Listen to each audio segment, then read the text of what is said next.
Hello everyone, this is Ekta and welcome to my YouTube channel Ekta educator. आज मैं आपको BEd first year के first paper philosophical and sociological perspective in education में के paper में जो बहुत ही इंपॉर्टेंट जो क्वेश्चंस आते हैं, जिससे आप 15 मार्क्स में से 11 to 12 मार्क्स आसानी से गेन कर सकते हैं, उन सभी क्वेश्चंस के बारे में डीपली आपको बताऊंगी और समझाऊंगी। जिसमें मैंने बताया था अपने प्रीवियस वीडियो में, आपको आइडियलिज्म आदर्शवाद के बारे में बताया था। अगर आप चाहें तो उसे देख सकते हैं। और इस वीडियो में मैं आपको बताऊंगी प्रयोजनवाद के बारे में, जिसे इंग्लिश में प्रैग्मेटिज्म भी कहा जाता है।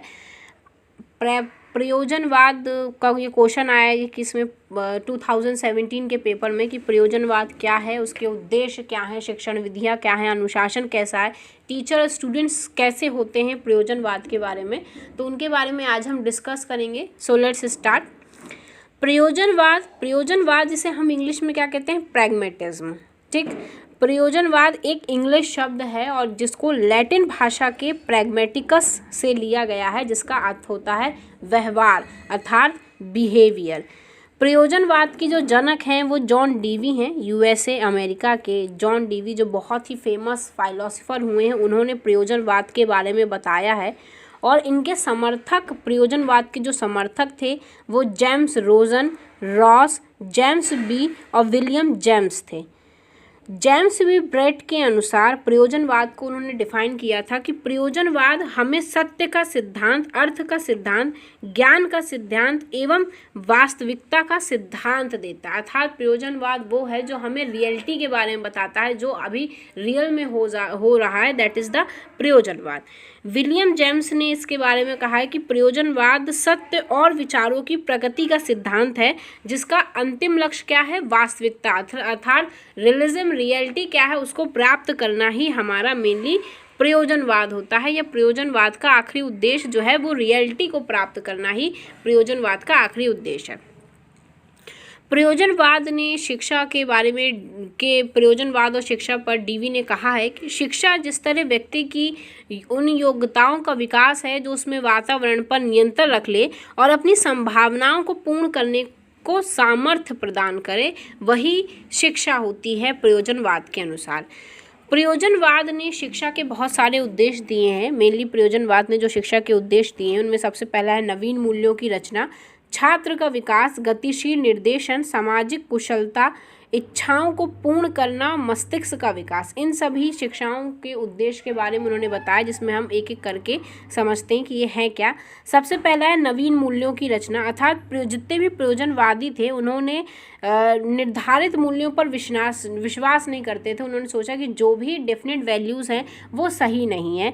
उन्होंने बालकों को ऐसी परिस्थितियाँ प्रदान की हैं जिसमें बालक जो है वो खुद से अपने आप से नए मूल्स को बनाए। मतलब कह सकते हैं कि जॉन डीवी जो है वो लर्निंग बाय डूइंग पर डिपेंडेंट थे। उनका मानना था कि जब बच्चा खुद इन्वॉल्व करके कुछ चीज़ का इन्वेंट करे या अपने आप से कोई मूल्य बनाए तो उसका महत्व है, ना कि उन मूल्यों का जो पहले से बने हुए हैं और बच्चा उसे रट ले, समझ ले और उसी को जीवन भर फॉलो करता रहे, आगे वाली जनरेशन में भी वही ट्रांसफ़र करे।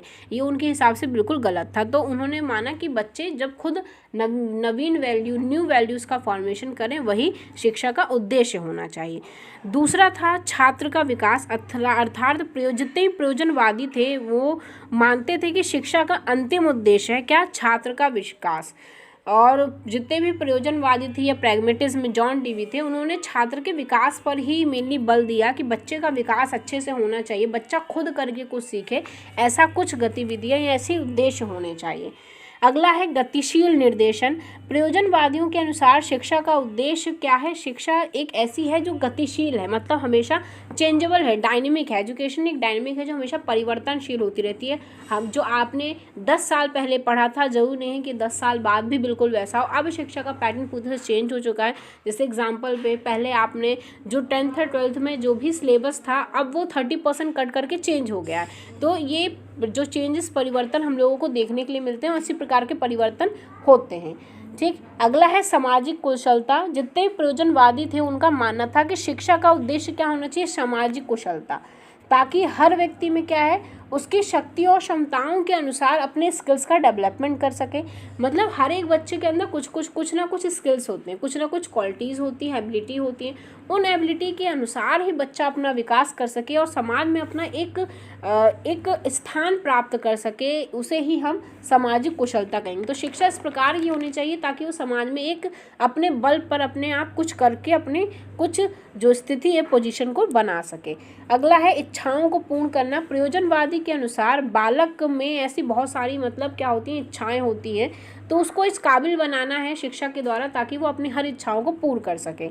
अगला है मस्तिष्क का विकास। जितने प्रयोजनवादी थे उनके अनुसार माना था कि शिक्षा का जो उद्देश्य है वो आवश्यकताओं और इच्छाओं और रुचियों को महत्व देता है, ताकि मतलब सारी जब उनकी रुचियां सब कुछ पूर्ण हो जाएंगी तभी उनका मस्तिष्क जो है वो अच्छे से डेवलप्ड हो पाएगा। अब प्रयोजनवाद के अनुसार शिक्षण विधियां क्या है। प्रयोजनवाद ने बहुत सारी शिक्षण विधियों का प्रयोग किया जिसके द्वारा बच्चे को एक सही वे में उसका डेवलपमेंट कर सकते हैं। तो उसमें सबसे पहला था अनुभव द्वारा सीखना अर्थात लर्निंग बाय डूइंग। मतलब बच्चा जब खुद करेगा तभी अच्छे से सीख पाएगा, ऐसा उनका शिक्षण विधियां थी। दूसरा था योजना विधि, जिसे किलपैट्रिक, जिसे प्रोजेक्ट मेथड भी कहते हैं, जिसके जनक किलपैट्रिक हैं। इन्होंने मेनली कहा कि जब भी बच्चे को कोई प्रोजेक्ट दिया जाए तो सबसे पहले वो समझे कि क्या प्रोजेक्ट मिला है या क्या समस्या है, उस समस्या को जाने, उसके बारे में उसको खोजे, उसको ऑब्जर्व करे और फिर एक प्लानिंग बनाए, एक प्लान करे और उस प्लानिंग के द्वारा ही अपने प्रोजेक्ट को कंप्लीट करे। अगला है प्रॉब्लम सॉल्विंग मेथड। इसको जॉन डीवी द्वारा ही दिया गया था। उन्होंने कहा था कि इस विधि में मतलब 5 स्टेप्स होते हैं। सबसे पहला क्या होता है, आपको जो भी प्रॉब्लम है उसको आप ऑब्जर्व करिए कि क्या प्रॉब्लम है, उसको फिर एनालाइज करिए, विश्लेषण करिए कि समस्या किस प्रकार से हट सकती है। फिर इमेजिन करिए कि उस समस्या को आप किस प्रकार से हटा सकते हैं। फिर एक इमेजिन लीजिए जो उस समस्या को हटाने के लिए बिल्कुल परफेक्ट है, उस इमेजिन का प्रयोग करिए और समस्या सॉल्व करिए। फिर इवेल्युएशन करिए, मूल्यांकन करिए कि आपने जो इमेजिनेशन ली है, जो आप मेथड उस समस्या को सॉल्व करने के लिए यूज़ कर रहे हैं वो सही है या नहीं।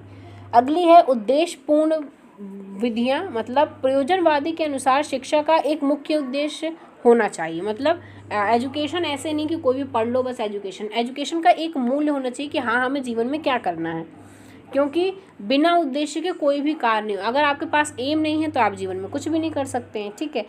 अगला था एकीकरण विधि। प्रयोजनवादियों के अनुसार ज्ञान क्या है, अखंड होता है। मतलब ज्ञान ऐसा है, नॉलेज ऐसी है जो एक लिमिटेड नहीं, अनलिमिटेड है, जिसे हम टुकड़ों में डिवाइड नहीं कर सकते हैं। पूरा ज्ञान आप किसी भी चीज़ का जो ज्ञान है वो एक साथ ही लेंगे, ठीक है। ऐसा नहीं कि आज थोड़ा सीख लिया कल थोड़ा सीख लिया, नहीं। जब आप किसी चीज़ के बारे में सीखेंगे तो उस टॉपिक के बारे में उतना प्रॉपर तो एक टाइम पे सीख ही लेंगे। तो ज्ञान क्या है, एकीकरण है, यूनिटरी है। अगला है इनके अनुसार, मतलब इन्होंने टीचर्स के कैसे थे, प्रयोजनवादियों के अनुसार शिक्षक की क्या स्थिति थी। तो प्रयोजनवादियों ने मेनली जो एजुकेशन थी उसको चाइल्ड सेंटर्ड एजुकेशन माना, इसलिए इन्होंने टीचर को सेकंड पोजीशन दी और जो स्टूडेंट्स थे उनको फर्स्ट पोजीशन पे रखा। उन्होंने टीचर्स को उन्होंने माना कि बच्चे शिक्षा जो है वो चाइल्ड सेंटर्ड होनी चाहिए, ठीक है। मतलब शिक्षा बाल केंद्रित होनी चाहिए, बालक को केंद्र में रख के उसको हर प्रकार की शिक्षा देनी चाहिए।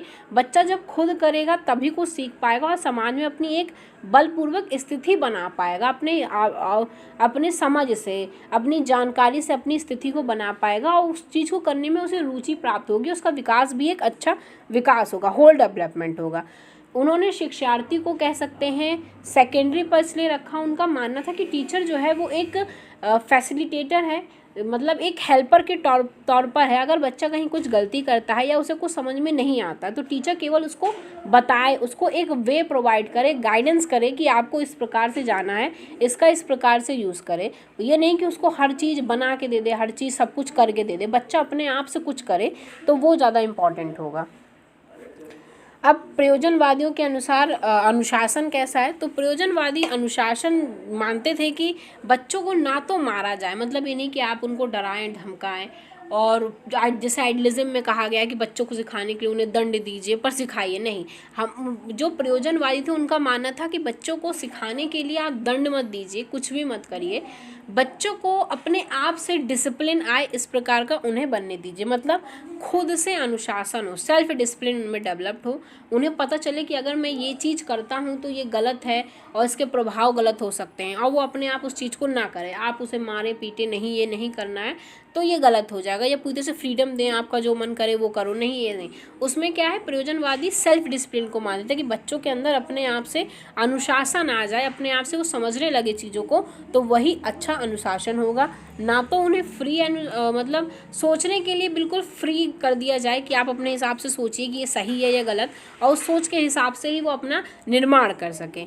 तो ये थे प्रयोजनवादियों के अनुसार पाठ्यक्रम कैसा है, या फिर उनके अनुसार शिक्षण विधियाँ कौन कौन सी प्रयोग की गई हैं, अनुशासन कैसा है, शिक्षार्थी कैसे होने चाहिए, इन सब के बारे में प्रयोजनवाद में डिस्कस किया गया है। यदि आप इतना भी पढ़ के या लिख के जाते तो 100% आप आसानी से 11 to 12 मार्क्स आसानी से गेन कर सकते हैं 15 आउट ऑफ। और आई होप आपको ये वीडियो पसंद आए। If you like this, so like share and subscribe to my channel. Thank you.